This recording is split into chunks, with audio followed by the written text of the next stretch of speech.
सिंदेवाही तालुक्यात वाघ हल्ल्यामुळे मानव व वन्यजीव संघर्ष निर्माण झाला आहे। तेंदूपत्ता तोडण्यासाठी गेलेल्या 3 महिलेवर वाघिणीने प्राणघातक हल्ला चढविला व या तीनही महिलांचा दुर्दैवी अंत झाला। सदर घटना शनिवार दुपारी 12:30 वाजताच्या सुमारास सिंदेवाही वनपरिक्षेत्राअंतर्गत उपवन क्षेत्र डोंगरगाव मधील चारगाव कक्ष क्रमांक 252 मध्ये घडली। मृतकांमध्ये कांता बुधाजी चौधरी वय वर्ष 65, शुभांगी मनोज चौधरी वय वर्ष 28, रेखा शालिक शेंडे वय वर्ष 50 यांचा समावेश असून तीनही मृतक महिला या सिंदेवाही तालुक्यातील मेंढापाल येथील रहिवासी आहेत। अकस्मात घडलेल्या या दुर्दैवी घटनेमुळे संपूर्ण मेंढामाल गावात शोककळा पसरली। वन विभागाने शव विच्छेदनानंतर मृतदेह कुटुंबियाच्या ताब्यात देऊन तात्काळ प्रत्येकी 25,000ची मदत कुटुंबियांना केली। रविवारला तीनही महिलांवर दुःखात अंत्यसंस्कार करण्यात आले। वाघ हल्ल्यात एकाच दिवशी 3 जणांचा बळी जाण्याची ही महाराष्ट्रात पहिलीच घटना असल्याचे म्हटले जाते।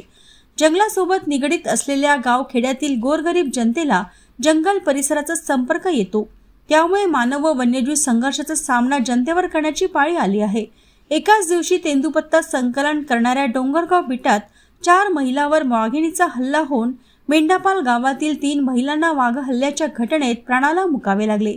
बळी जाणाऱ्या कुटुंबावर व गावात दुःखाचा डोंगर कोसळला होता।